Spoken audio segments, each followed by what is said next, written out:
Efectivamente, como estaba mencionando nuestro hermano Jaime, esta mañana llegamos a ese punto en la conversación, en la clase, donde la gente del común le parecen muy bonitas las historias de la Biblia, pero fantásticas, mitológicas, irreales.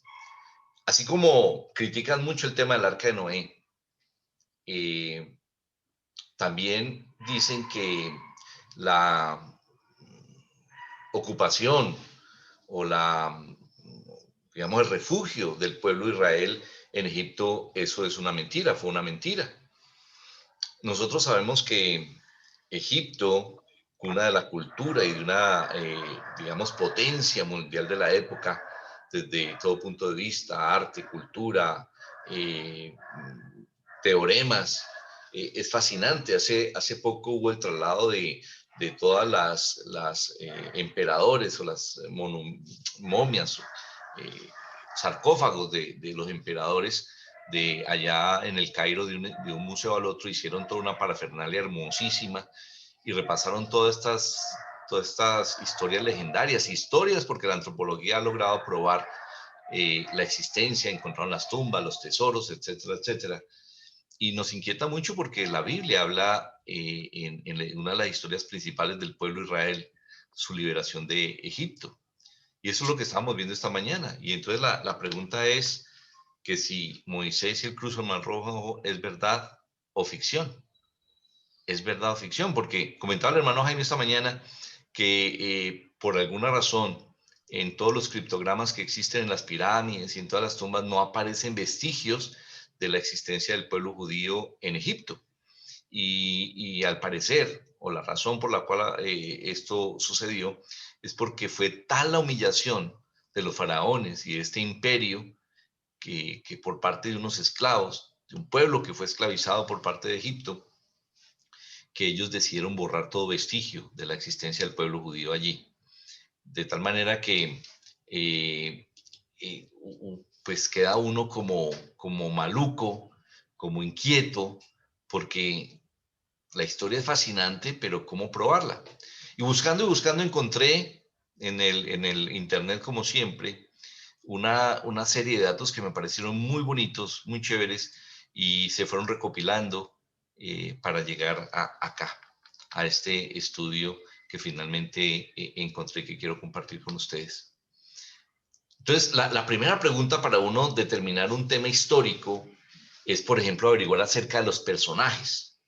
En el Éxodo, en la historia de Moisés, enviado por nuestro Señor a liberar su pueblo, aquel pueblo que clamaba y que Dios en su infinita misericordia dice, he oído el clamor de mi pueblo allá en Egipto.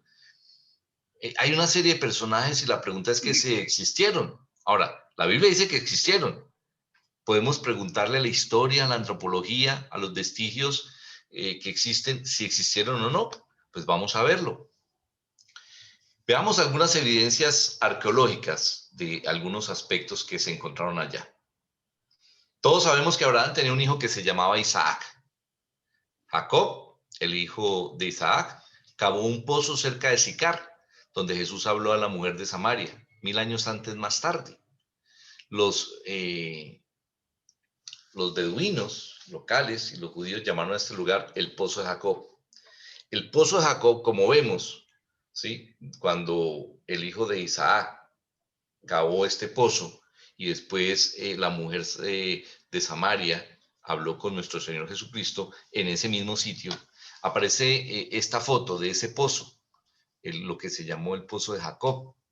Entonces vemos que Jacob es un personaje bíblico, es un personaje de la historia, y aquí aparece esta foto de 1884 después de Cristo, diciendo que el pozo existe, y si el pozo existe y se llama de esa manera, pues el personaje existe. Todavía existe hoy en un recinto amurallado de un monasterio ortodoxo griego. Ahí aparece el pozo de Jacob, cubierto como un vestigio histórico, como un elemento importante de nuestra fe, ¿sí? De tal manera que aparece un vestigio histórico de esto, de el pozo que cavó este personaje bíblico. Raquel, ¿recuerdan de Raquel? Jacob se casó con Raquel. Jacob tuvo varios hijos, entre ellos a Leví y José. Leví tuvo a Coat y este tuvo a Amram. Esta es la genealogía, ¿sí?, que existe ahora. Igualmente existe la tumba, o esta foto fue de 1880, la tumba de Raquel, otro personaje que tuvo que ver aquí en la historia.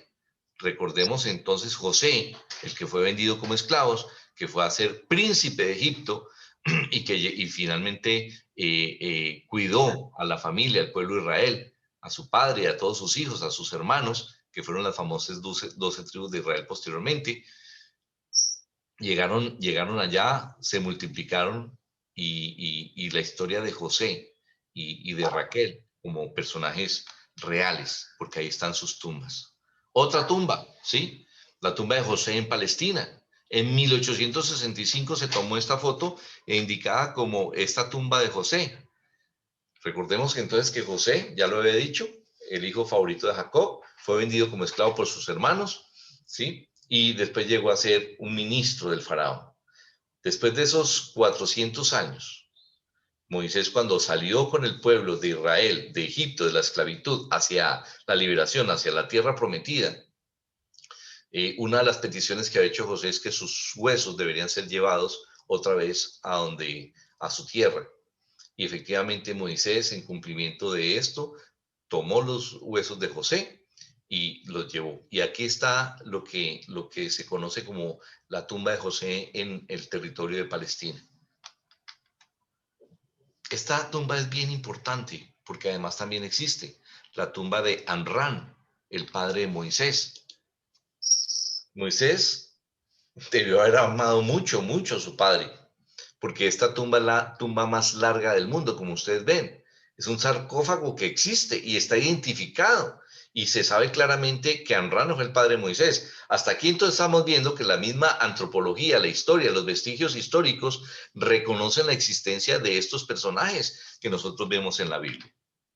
Éxodo 6, verso 20 dice, y Amram se casó con su tía Jocabet, la cual le dio dos hijos, Aarón y Moisés. Amram vivió 137 años. Ahí está la tumba. Hablemos también de Aarón, el hermano Moisés, el primer sacerdote. Acuérdense que él fue designado por Dios para que le ayudara a Moisés, sobre todo en la forma de dialogar con el faraón y con todo el pueblo de Israel, porque al parecer Moisés tenía un problemita parecido al de James Rodríguez, ¿no? Se demoraba un poquito en decir cualquier cosa. Bien, pero así todo, Moisés fue el liberador, fue el salvador del pueblo de Dios. Y su hermano su hermano Aarón, ¿sí?, le ayudó. Efectivamente, en esta tumba están los restos de este personaje de Aarón. Es un pico muy alto, ¿sí?, en las montañas que rodean un profundo desfiladero en Petra. Ustedes habrán visto o han visitado de pronto una ciudad muy hermosa que existe en esta región que se llama Petra, que está una ciudad clavada en las montañas, es hecha sobre la roca y es hermosísima, es un lugar turístico. Cuando uno va hacia estas tierras, uno de los sitios importantes donde para todo el turismo es en Petra. Bueno, en la parte superior de estas montañas, ¿sí?, está esta tumba. Dice que ninguna es más importante que Jabal Harum en las montañas, ¿sí? Y se llama la montaña de Aarón o monte de Or en la Biblia, a 1350 metros sobre el nivel del mar, en el pico más alto de la zona y en un lugar de gran santidad para los pobladores de la localidad. En Números 20-28 dice, Moisés quitó a Aarón sus vestiduras y se las puso a su hijo Eleazar. Luego murió Aarón en la cumbre del monte Or y Moisés bajó del cerro junto con Eleazar.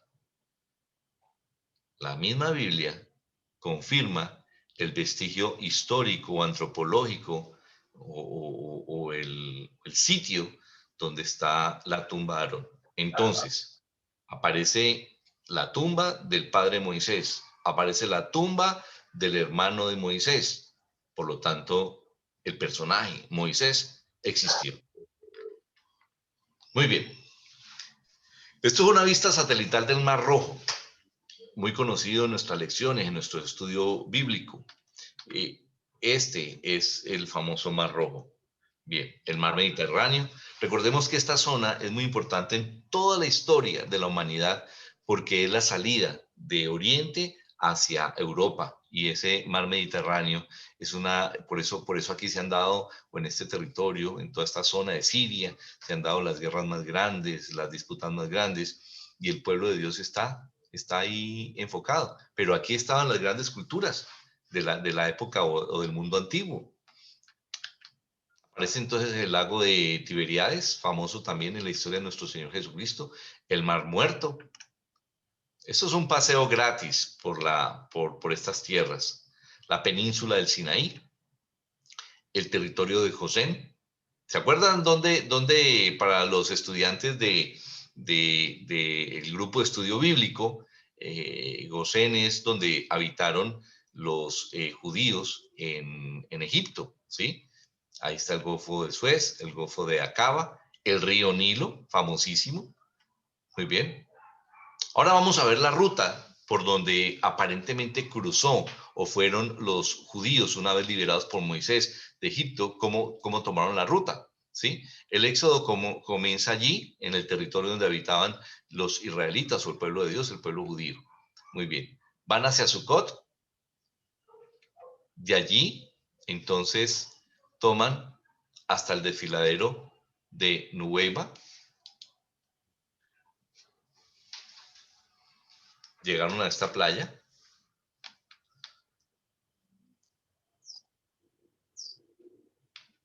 Y vamos a ver entonces este recorrido vía satélite, así como se empieza a mirar en esta presentación. Lo que quiero explicar aquí es uno cuando ve las películas, la salida de el pueblo del Señor, el pueblo de Dios de Egipto, de allá de Gosén, uno obviamente piensa en toda esta región como desiertos, puros desiertos, entonces uno se imagina unas planicies llenas de arena por donde van, pero resulta que cuando uno se dirige al territorio o va al territorio, y esta presentación de lo que va a mostrar es que no solamente son dunas de arena, sino que también son montañas, sistemas rocosos, sistemas montañosos, por donde el agua ha hecho brechas y que permiten ser los caminos para dividirse de un lado a otro. Dios conoce perfectamente la tierra que creó y mire por donde dirigió a Moisés para poder salvar al pueblo de Dios. Y la historia va a ir confirmando algunos detalles que uno dice o que el mundo dice, eso es fantasía. Y ya lo vamos a ver por qué. Miren todo este recorrido que hizo aquí para cruzar el mar, el pueblo de Israel. Miren entonces cómo el camino, ¿sí? Para salir a esta playa antes de cruzar el mar está entre rocas, ¿sí? En un sistema montañoso. Por allí se dirigió el pueblo de Dios. Permítanme, me devuelvo un momentico para poder que ustedes miren este recorrido por este sistema rocoso, ¿sí? Entre las montañas hasta salir a la playa. Ya lo vamos a ver un poco más claro. Entonces, este investigador hizo todo este recorrido diciendo, esta es la ruta más segura por donde caminó Moisés con su pueblo. Ahí está la playa vista desde la otra orilla. Como ven, hay un sistema montañoso muy alto por donde se dirigió el pueblo de Israel. Allá está la playa y tenían que pasar a este lado donde se ve el arbolito. Muy bien, ahí está la playa. Podemos ver otra mirada, la vista actual. Aquí en este momento hay ¿cómo se llama? Una procesadora de agua, una desalinizadora de agua. Y entonces por este camino fue por donde salió el pueblo de Israel a la playa. Y ahora encontramos un detalle que explica una condición especial de lo que Dios hizo para proteger al pueblo. Esta es otra vista lateral de esta playa y este sistema montañoso, ¿sí? Ahí está. Son fotos reales tomadas en el sitio, en la zona. Por eso les digo que es un viaje o un programa turístico gratis por donde los estoy llevando. La playa Nubeiba, donde supuestamente los israelitas cruzaron el Golfo de Acaba. ¿sí? Siempre uno se pregunta sobre la famosa columna de fuego que protegía. Recuerden que a los israelitas los guiaba una nube y atrás los protegía una nube de fuego.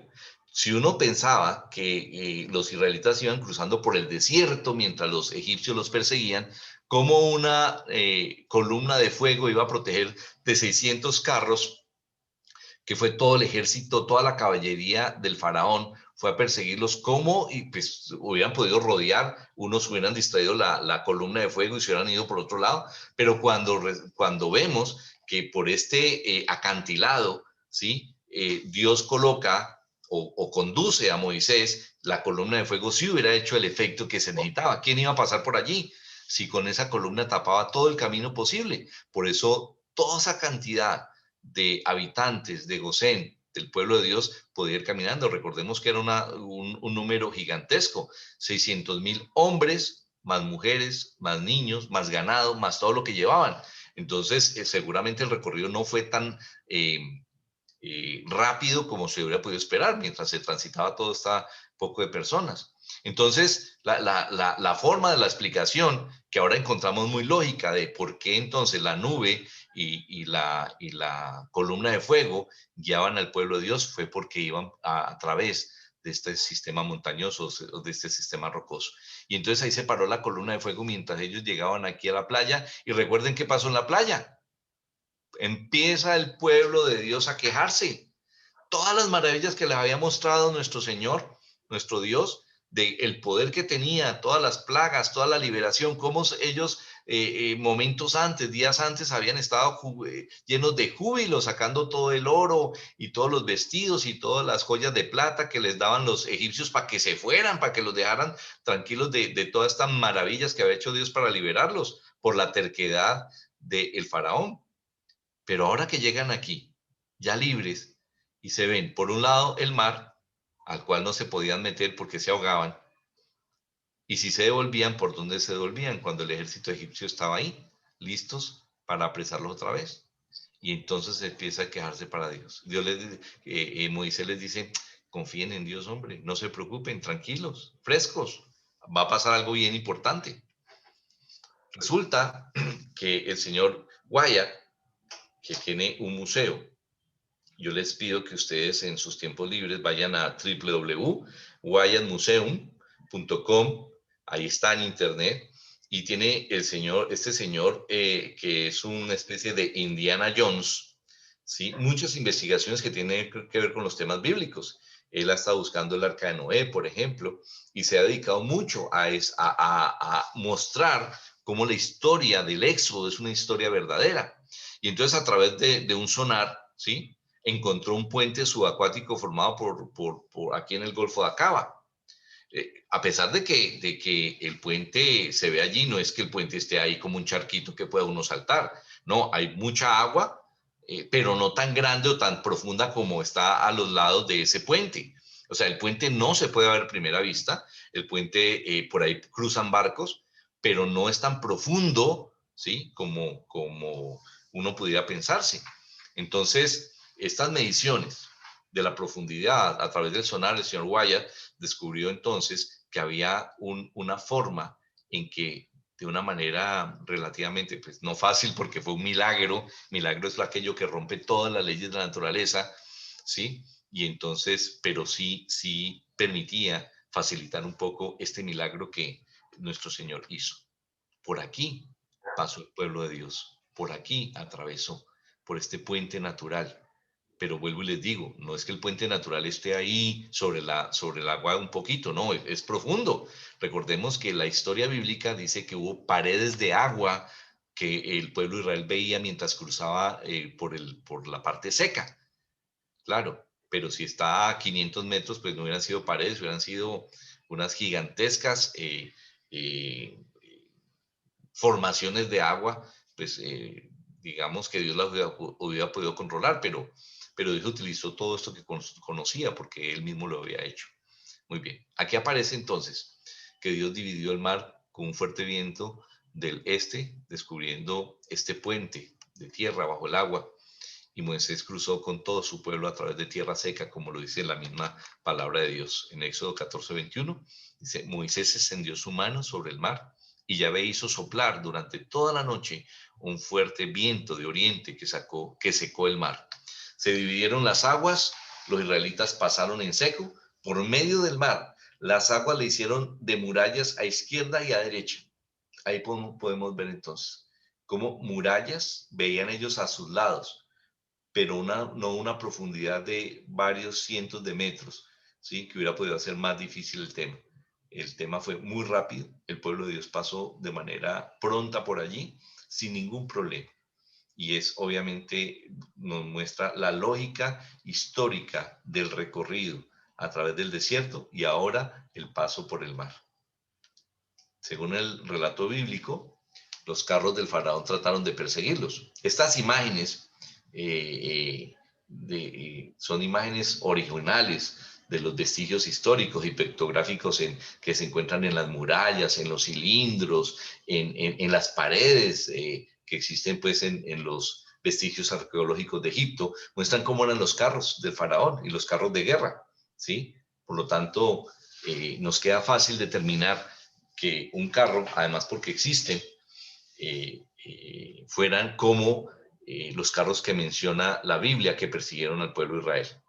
En Éxodo 14:23 nos permitimos leer, los egipcios se lanzaron a perseguirlos y todo el ejército de Faraón entró en medio del mar con sus carros y caballos. Llegada la madrugada, Yahvé atascó las ruedas de sus carros, de modo que no podían avanzar sin gran dificultad. Entonces los egipcios dijeron, huyamos de Israel, porque Yahvé pelea con ellos contra nosotros.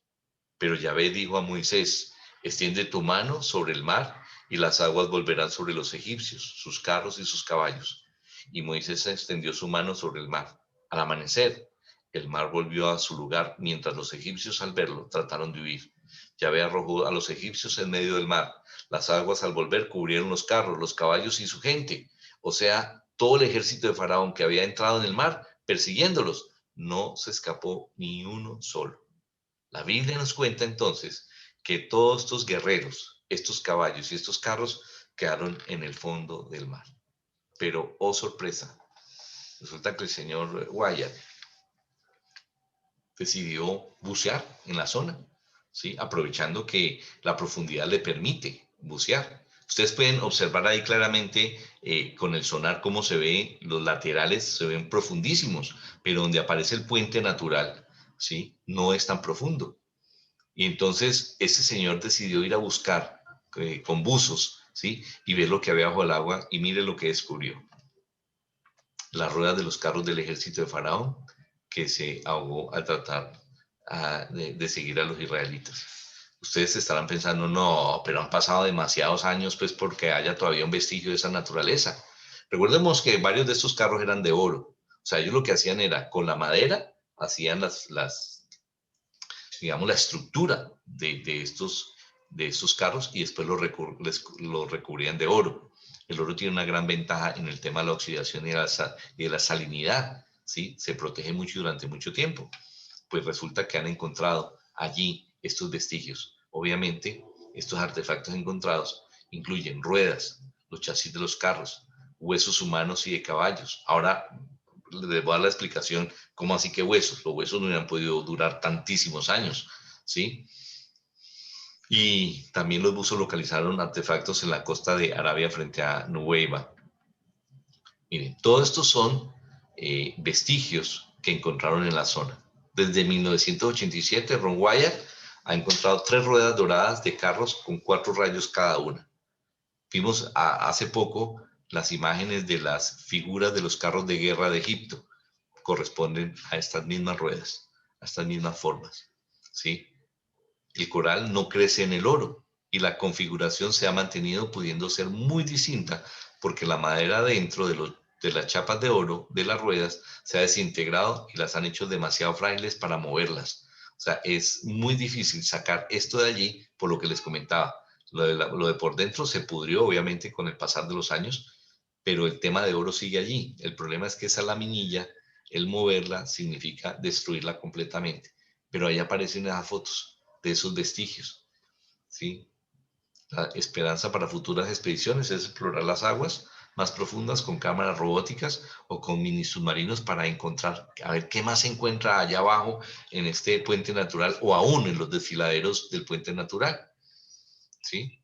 Este es un carro, ¿sí? Real, que aparece en el museo, un carro egipcio, ¿sí? Mire, vean el chasis de las ruedas y la rueda misma. Una rueda incrustada en el coral filmada frente a la costa de Arabia coincide con las ruedas de los carros encontrados en la tumba de Tutankamón. Este es un carro encontrado en la tumba de Tutankamón. Y este eje con su rueda es lo que aparece allí, ¿sí? Su rueda del carro con un eje cubierto de corales permanece en posición vertical. Ahí aparece eso, ¿sí? Como muestra, porque corresponde a un carro egipcio. ¿Qué hace un carro egipcio en el fondo del mar, ¿sí? En este paso hacia la península de los árabes, arábica.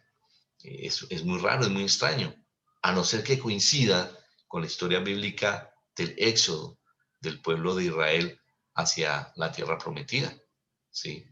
Esto es lo que pudieron ver con los sonares y las formas en que ellos pueden determinar qué es lo que existe allá en el fondo del mar. Éxodo 14:25 dice, y trabó Yahvé en las ruedas de sus carros que no podían moverse. Recordemos que la historia es que Dios dijo, todos estos quedan aquí, y cerró las dos paredes y volvió al mar y los ahogó a todos. Bien, aquí está la explicación de cómo es que aparecen huesos, ¿sí? Todavía. Un grupo de osamentas mineralizadas, uno de los muchos que se encuentran en el lugar del cruce, analizado por el Departamento de Osteología de la Universidad de Estocolmo. Se encontró un fémur humano de la pierna derecha de un hombre con una altura de unos 65 a unos 70 centímetros. Se trata esencialmente de un hueso fosilizado, es decir, sustituido por los minerales y el coral, por lo tanto, no puede ser fechado por métodos de radiocarbono, pero obviamente este ejemplar sumamente antiguo. Entonces, ¿qué pasa? No es que el hueso exista, sino que el fósil, o sea, es como si fuera cogiéramos un poco de barro, metiéramos la figura allá adentro, quitáramos la figura y el contenido o el molde queda con la marca del objeto que fue moldeado. Pues eso es lo que hace el coral. El hueso se fundió en el coral y aparece allí claramente con, con, con la figura de un hueso, por eso ellos lo miraban. Ahora bien, listo, estos son los vestigios encontrados, ¿sí? La ruta que aparentemente hizo Moisés, la explicación de estos milagros que hacía nuestro Señor en la apertura del mar, la columna de humo, todos los vestigios de la historia que coinciden, los elementos encontrados coinciden con la persecución que hizo el faraón del pueblo de Israel, así como lo narra la Biblia, donde murieron los egipcios, los soldados egipcios, pero sigue la historia comprobando lo que sucedió. Ahí vemos entonces Nueva, que es por donde salieron el pueblo de Israel, y hacia la otra orilla, que es en esa época era Arabia Saudita. Muy bien. Cuando Ron Wyatt visitó por primera vez a Nueva en 1978, encontró una columna de estilo fenicio acostada en el agua. Las inscripciones se habían ya erosionado, pues han pasado muchísimos años. Por lo tanto, la columna no generó ninguna importancia, aparte pues de que era una columna con un estilo fenicio. Pero en 1984 apareció una segunda columna de granito y se encontró al otro lado, ¿sí? Enfrente, en Arabia Saudita. Era idéntica a la otra columna, salvo que en este caso habían inscripciones en esas columnas que estaban intactas, ¿sí? Recuerden que la forma en que los reyes contaban sus historias, sus hazañas, las cosas más importantes, igual que los egipcios, igual que los babilónicos, igual que todos los imperios, ponían en las rocas su historia para que perdurara en el tiempo, para que la humanidad se diera cuenta de aquellas cosas que estaban pasando o que habían pasado en la humanidad y que eran gloriosas para su reino. Pues igualmente, esta columna tenía unas inscripciones. Ahí está la columna, ¿sí? Ron Wyatt entonces encontró los dos pilares del rey Salomón colocados en ambas partes de la playa para conmemorar el cruce del Mar Rojo. siendo este evento tan importante para el pueblo judío, tan importante. Recordemos que el Shabbat fue dado como memorial para que ellos recordaran semana a semana su liberación, el Pashe, el paso de la esclavitud hacia la libertad, el paso de este mar. Pues resulta que en esta nueva columna que encontraron al otro lado aparecían letras fenicias en hebreo arcaico que contenían en esa segunda columna las palabras Misraín, Salomón, Edom, muerte, Faraón, Moisés y Yahvé, lo que indica que el rey Salomón había colocado estas marcas para magnificar el poder de Dios y ubicó las columnas donde hubo el cruce sobre el Mar Rojo. Como sabemos nosotros, los árabes son muy celosos en su tierra y no admiten turistas, ¿sí? Todo es un tema de celos, de historia, de religiones, ¿sí? Y entonces esta columna ha sido retirada y ha sido reemplazada por una asta de la bandera en el mismo sitio, pero la columna existe. Desde aquí, ¿sí? Los israelitas cruzaron el Mar Rojo hacia Arabia Saudita, donde, de acuerdo con estos arqueólogos, se halla el verdadero Santo y Monte Sinaí. Recordemos que también existen muchas versiones al respecto. Para este Indiana Jones actual, moderno, verdadero, porque el otro es de las películas, aparece entonces, algunos dicen que el monte Sinaí es allí. Si Moisés cruzó por aquí y en camino Dios lo guió hacia este monte, al monte Sinaí, donde Moisés recibió los 10 mandamientos. En ese monte Sinaí que queda allí, ¿sí? Encontraron inscripciones hebreas, ¿sí? Allá en Arabia, en estas montañas, en estas lomas, ¿sí? Donde una serie de otras pruebas adicionales en el lado árabe del Golfo, incluidos restos de la base del becerro de oro, de columnas de altares, o sea, inscripciones hebreas de estas manifestaciones que hizo el pueblo de Dios allí, en la base del monte Sinaí, mientras Moisés bajaba con las tablas. Recordemos que se demoró un poco de días mientras bajaba. Y entonces, ¿por qué aparecen en este lado y en un monte, en el monte Sinaí, en un monte denominado Sinaí, aparecen vestigios históricos de la presencia hebrea, ¿sí? con criptogramas en las rocas de lo que sucedió y lo que estaban esperando? Eso hace creer entonces que este monte Sinaí fue el que visitó Moisés con todo el pueblo de Israel. Esta también, hoy es un sitio histórico o turístico, porque resulta que hace poquito lo vi en un programa, como esta roca particular, ¿sí? Ha sido determinada, no sé si por los turistas, yo creo que de esto pues sí no hay sino una, como les dijera, una idea, ¿no? O una formación, porque de esto sí no hay ningún vestigio diferente, ¿sí? La roca de Obed, que la Biblia dice que Moisés golpeó 2 veces para obtener agua para el pueblo. Recuerdan que por esa razón, por darse la gloria a Moisés, por no haber atendido las instrucciones de nuestro Señor, él no entró a la tierra prometida. Y supuestamente de esta roca fue que salió el agua. La roca se partió en Dios y el agua brotó. Como digo y advierto, en este caso, en el caso de la roca, sí, es una roca partida en dos. Está una roca que está en el camino supuesto del pueblo de Israel y cuando la gente la vio, si alguien dijo, esa es la roca que se partió en dos y donde salió agua, pero pues no existe nada más que lo pueda corroborar. Todo lo demás que narré tiene vestigios históricos, pero es triste, ¿sí? Que los principales medios de comunicación antirreligiosos no muestran estos verdaderos elementos. Como les dije, ustedes pueden ir a ese museo virtual, inclusive sacan muchos libros, uno los puede comprar ahí por internet para poder verificar que lo que este señor ha hecho es precisamente una investigación histórica basado en la historia bíblica y yendo a comprobar si existen elementos antropológicos para comprobar el tema. Pero, como dice este estudio, prefiero dudar escépticamente de tales pruebas arqueológicas que la veracidad e historicidad del relato bíblico, uno de los libros de historia más preciosos del mundo. Ojo, uno de los libros de historia. Nosotros sabemos que es un libro de fe revelado por nuestro Señor, el Espíritu Santo, pero también es un libro histórico que nos muestra gente, reinos, imperios, cultura, estatuas, funciones, la actividad del pueblo de Dios allá haciendo ciudades.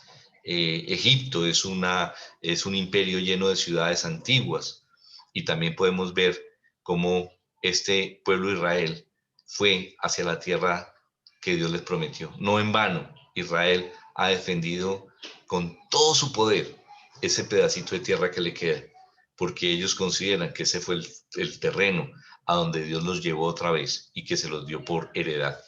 Esa es la historia, ¿sí?